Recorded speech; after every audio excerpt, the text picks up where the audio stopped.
nessa época eu já liderava, já era... O bispo Davi já era, né? O nosso pastor. E eu me lembro que nessa época eu cheguei a liderar grupo de adolescentes já, então sempre estive envolvido. Mas isso já era na Cancela, então? Já era na Cancela, na igreja que eu pastorei hoje. Sim, o templo era onde eu pastorei hoje. Perfeito. Né? E ali eu já liderava adolescente, já, né, saía para evangelizar. Vamos dizer assim, ali eu já tinha ambições espirituais. E eu não estou falando de pastorear, dirigir, de nada disso. Mas eu já tinha ambições, eu precisava ter aquela convicção de que eu estava fazendo a vontade de Deus. Eu tive muitas experiências na minha adolescência, né, de comunicar o evangelho, de uma espiritualidade muito saudável que eu vivi. Convivi com pessoas que, vamos dizer assim, tive uma adolescência na igreja muito saudável. O bispo Janceni teve aqui há alguns dias atrás. Sim, essa mesmo. E fez parte disso, né? E outros irmãos que estão na igreja até hoje. Se a gente for avançar nessa história, aí, por exemplo, a gente vai ver que eu terminei esse processo já... Quando eu saí desse emprego, eu já cara nos livros de novo, e aquele negócio, você é militar, e querer mandar embora. E para mim, não existia muito diferente. Qualquer concurso que eu passasse, se fosse para ser soldado, para varrer o chão, não importa. O negócio é que eu não queria ser mandado embora, não queria passar por aperto, queria ter uma certa estabilidade. E aí eu fui para a Marinha, passei no concurso para a Marinha, fui para Fortaleza, morar 1 ano em Fortaleza. Mas, mano, quando eu fui para Fortaleza, eu já era, vamos dizer assim, a expressão idiomática do mundo, eu já era cobra criada, pô, no evangelho. Então, mano, eu cheguei, tem uma ideia, naquela época, assim que lançou a Bíblia de Estudo Pentecostal, lembra dessa? A Bíblia mais vendida. A Bíblia assim que lançou, eu lembro, eu tinha 15 anos de idade. Eu tinha 15 anos de idade, eu peguei todo o meu salário, entrei numa loja e comprei essa Bíblia. Tenho ela até hoje. Um desejo de todo mundo. E quando eu cheguei, quando eu fui para Fortaleza, eu já estava macetado. Falei, pô, chega lá, não vai ser diferente. Um monte de gente, longe dos pais, em outro estado. Agora tu é militar, tu usa uniforme, tu é o cara. Eu falei, cara, eu vou aproveitar essa oportunidade e eu vou ser um missionário naquele lugar.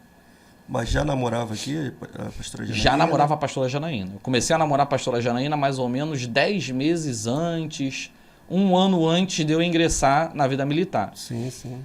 E, na verdade, depois que eu saí da Flumitrens, eu ainda fui chamado, né, para trabalhar na Supervia, já havia privatizado. Trabalhei mais 5 meses na Supervia, aí passei no concurso, fui para lá.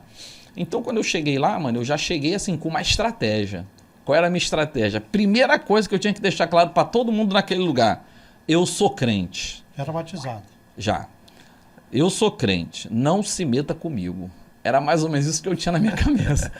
Então, quando a gente chega no quartel, tem toda aquela recepção militar, te botam para correr e te botam medo em tudo. Aí, no final das contas, te levam para o alojamento. E ficavam 2 alojamentos, né? E no meio dos 2 alojamentos tinha uma sala, que era a sala de leitura, sala de estudo. Quando no meu primeiro dia isso, mano, foi no segundo, no primeiro dia, eu cheguei lá, todo mundo botou, eu falei, pô, agora eu tenho que mostrar pra essa rapaziada que eu sou. Aí eu saquei da minha bolsa a Bíblia de Estudo Pentecostal, meu irmão. Todo mundo de short, camiseta, eu botei ela debaixo do braço, aí fiquei andando no alojamento. Mesmo, né? Ostentei, pô, fiquei andando no alojamento de um lado pro outro. E, mano, é o ambiente, as pessoas elas já entram nessa vida pensando em fazer coisa errada, né? Digo assim, se prostituírem, facilidade, né? Todas as facilidades que, né? Elas já entram, tipo assim, vou dar vazão à carne. Mano, quando eu meti aquela Bíblia debaixo do braço, que eu tô andando no alojamento de um lado pro outro, cara, onde eu chegava, mano, que tinha um papo todo, os caras mudavam de assunto. Falou, porra, quem é esse cara com essa Bíblia debaixo do braço aqui, cara? Porque você quebra, né? Você quebra o ímpio ali. Pô. E ali eu me lembro que você acaba criando uma identidade. Então, e quando eu fiz isso, daqui a pouco começou a aparecer vários coleguinhas que eram crentes também. Cada um com a bibliazinha pequenininha assim. Aí me via com aquele biblião, o cara chegava, tu é crente? Eu falei, sou evangélico, sim. E aí daqui a pouco nós já estávamos ali num grupo de 5, 10, conversando. E eu me lembro que naquele primeiro dia eu falei, pô, rapaziada, vamos aproveitar que a gente está aqui, vamos fazer uma oração. Assim, eu já chegava já com o pé no peito da rapaz. Vamos logo fazer uma oração, pô, a gente dá a mão aqui. Aí eu ia agitando a galera, a gente dava a mão, orava e tal. Você acaba criando uma identidade com isso, né? Estava exercendo liderança assim. Então, até hoje, principalmente os colegas daquela época que viveram isso comigo, né? Isso tem 22 anos, né, que eu entrei na Marinha. Até hoje mesmo eu encontrei com um no rancho e ele, pastor Virgílio, meu nome de guerra é Virgílio, né? Pastor Virgílio. Então é uma identidade que você cria. E dali nós já começamos, já havia um trabalho de um culto que se realizava lá. E nosso culto dava 200 cabeças, mano, no auditório né? Porque há um incentivo, principalmente nessas organizações militares de regime de semi-internato, você tem que ter ali uma assistência religiosa e tal. E, mano, a gente manobrava aquilo ali. Aí eu vou te contar algumas experiências que eu tive naquele ambiente lá, nessa circunstância. Fica aí a dica, porque, mano, não existe lugar, espaço que você não consiga influenciar. Eu acho que isso é uma coisa que a gente precisa analisar, né? Porque hoje o que se fala é que o ambiente te influencia, né? E a grande verdade, você mostra aí que você já tinha um comportamento, uma essência. Verdade. E fez prevalecer essa essência, esse posicionamento, né? Então ali a gente... E assim, eu tinha essa consciência, porque, mano, é um lugar onde está todo mundo afastado dos pais, está todo mundo querendo vazar o carne. Mas automaticamente também você vai observar, cara, é um lugar maravilhoso, porque tá todo mundo carente. Exatamente. Tá todo mundo com saudade de casa. Ao mesmo tempo que o cara tá falando um monte de besteira, o cara dorme pensando, vou pedir baixa, vou voltar para casa, vou tentar a vida perto da minha família. Né, então eu aproveitei muito daquele ambiente ali. Eu me lembro de uma ocasião que a gente estava organizando o culto e a gente tinha toda a liberdade. Eu me lembro que você tinha um comandante, o imediato, e o terceiro na linha de comando era cristão, comandante Palmeira na época. E assim, ele dava toda a liberdade pra gente no culto. Então o evangélico, ele tem essa característica, essa tradição, né? Você encontra um que toca guitarra, um que toca bateria, tem tudo. Né? Existia também o trabalho que era feito pelo capelão católico, né? O padre. Mas assim, era um trabalho... Eu me lembro, dava 8 pessoas, 10 pessoas. No nosso culto dava 200 pessoas, 200 e poucas pessoas. E se chegava no nosso culto, a gente tocava guitarra, bateria, violão, tinha um ministério de louvor, estava todo mundo completo. A gente do Brasil inteiro, né, ali dentro daquele lugar. E a gente usava, e o crente é abusado. Então a gente chegava pesado, mesmo, pegava todo o equipamento de som do quartel, as caixas de som, botava lá para fazer aquele culto. E eu me lembro, cara, de uma ocasião, olha como é que são as coisas. Eu me lembro de uma ocasião, tinha um cabo velho que estava de serviço, não era cristão, mas enfim, não sei exatamente por que ele fez isso. E a gente estava montando o som, ele passou pelo auditório, ele estava de serviço um dia, e ele falou assim, o que vocês estão fazendo aí? Não, a gente está aqui preparando para o culto. Você recruta ali, você tem medo de tudo, né? Ué, mas por que esse som todo? Não, negativo, uma caixa de som só. Eu não estava no auditório, eu era, né, vamos dizer assim, o líder da gangue ali. Então eu não estava no auditório. Então vieram, quando eu estava tomando banho, quando eu corri já, né, eu cheguei no auditório e falei, por que não está tudo pronto ainda? Já comecei já apertando a galera. Não, pô, o cabo fulano de tal teve aí e mandou guardar o som, disse que era só uma caixa. Falei, como é que é? Era só uma caixa? Nisso, mano, eu fui até onde o som era guardado. Ficava perto da sala do comando. Eu fui até o pai onde o som era guardado e falei, cara, o que aconteceu com um colega nosso que guardava o som? Ele falou, não, o cabo mandou guardar tudo, disse que era só uma caixa. Nisso, esse cabo passou e chegou até a mim e falou, é isso mesmo, tá questionando o quê? É só uma caixa, não falei? E outra coisa, vou falar com o comandante agora. Pô, mano, era o corredor assim da sala do comando, né? E ele foi na direção. Pô, mano, ali eu fiquei irado, mano. Ali eu falei, cara, só que, assim, espiritualmente falando, sim, né? Quando ele se distanciou assim uns 8 metros, cara, eu apontei o dedo assim, e eu vou te explicar uma coisa. Esse colega que estava guardando o som, ele era satanista. Naquela época já tinha isso. Ele era satanista mesmo, ele falava, tipo assim, ele chamava aqui, o diabo aparecia pra ele, era um rolo danado lá. E quando aconteceu isso, eu apontei o dedo assim na ira, mano, na raiva, e eu falei, Satanás, Se você vencer, eu rasgo a minha Bíblia. E, rapaz, eu falei isso, eu olho pra trás e falo, não sei nem por que eu falei isso. Eu só sei que eu falei isso, os colegas não entenderam nada. Eu saí dali, fui pro auditório, onde o culto era realizado, e dobrei o joelho. Fui pro auditório e dobrei o joelho. Comecei a orar. Mano, e eu comecei a orar, eu fiquei absorto ali na oração que eu tava fazendo, que era como se o mundo ao meu redor não existisse mais, é como se eu tivesse ido para outra dimensão. E aí eu não falei nada com ninguém absolutamente, só fiquei orando. Em algum momento parece que eu voltei para esse mundo nosso aqui, para essa nossa realidade. E cara, quando eu levantei, o som tava todo lá, mano. As caixas, os instrumentos, tava tudo lá. E eu levantei, tipo assim, eu falei, cara, não é possível, cara. Eu olhei assim, eu falei, pô, tá muito rápido, Deus.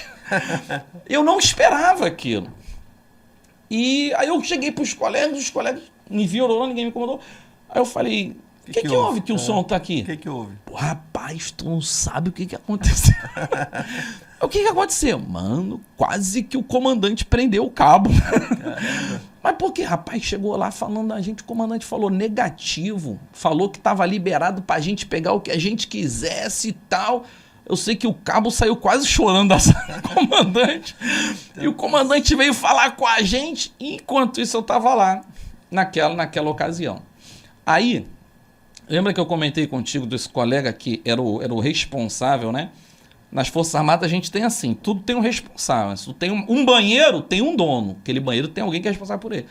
Esse colega que era da nossa turma, que era responsável pelo Paulo de São, que era, né, mexia muito com esse negócio de ocultismo e tal. Sim, sim. E a gente evangelizava pesado ele, A gente tentava levar ele para a igreja, mas ele, tipo assim, ele não conseguia entrar na igreja. Chegava perto da igreja, começava a dar ânsia de vômito nele. É um negócio do satanás mesmo. E passou alguns meses, ele se converteu. Ele se converteu, começou a caminhar com a gente começou a fazer um trabalho discipulado com ele lá. E depois que ele já estava caminhando, ele veio me lembrar toda essa situação.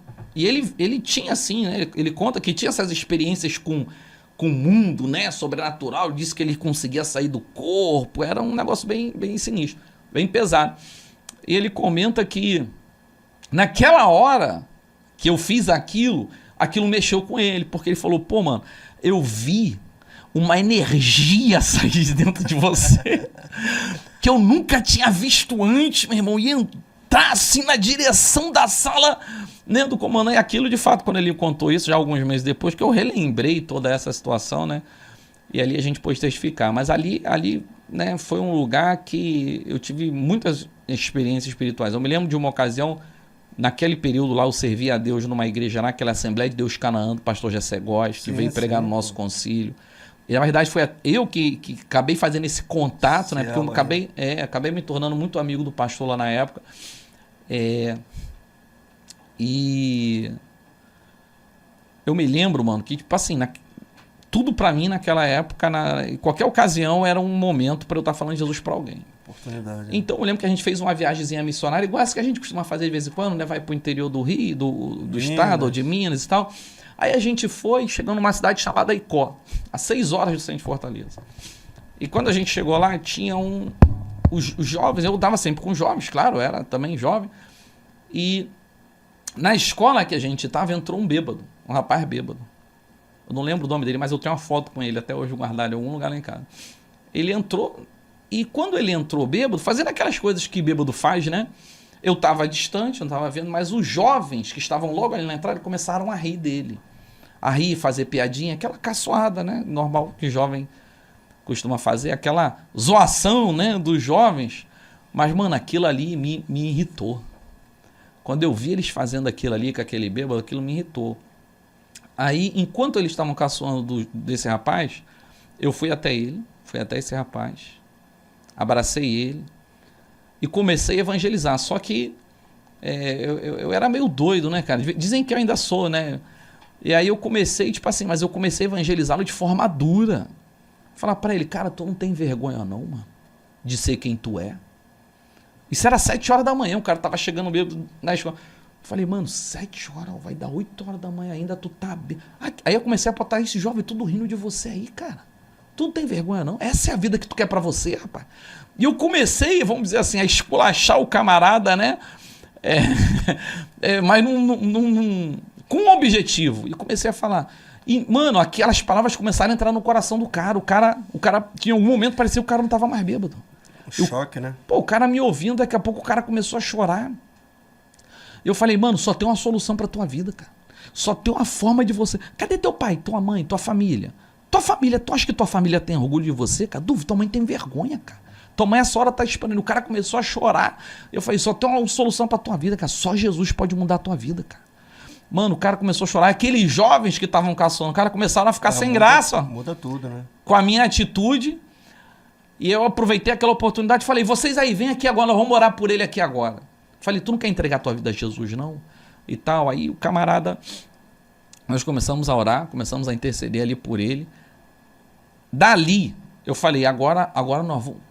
Tu consegue chegar na tua casa? Não, eu moro aqui perto. Então nós vamos lá que eu vou te levar em casa, eu quero falar com a tua mãe, quero falar com teus pais, com a tua família. Aí nós fomos acompanhando mais ou menos uns 20 minutos, 15 a pé. Batemos na porta, ele entrou, a mãe dele veio nos receber. Aí a mãe dele, e era eles eram, era uma família católica praticante também, né? Aquela que nos recebeu ali. E aí quando aquela mãe veio nos receber, eu falei, esse é seu filho? Ah, meu filho e tal. Eu falei, não, ele tá um pouco alcoolizado, ele passou a noite na noitada, né? Mas eu venho aqui dizer pra senhora que a vida dele vai mudar a partir de hoje. Porque hoje ele entregou a vida dele para Jesus. Aí aquela senhora, ela ficou, né, espantada, assim, acho que ela jamais imaginava que depois de uma noitada de tantas que o filho viveu, ela ia passar por aquela situação. Sim, sim.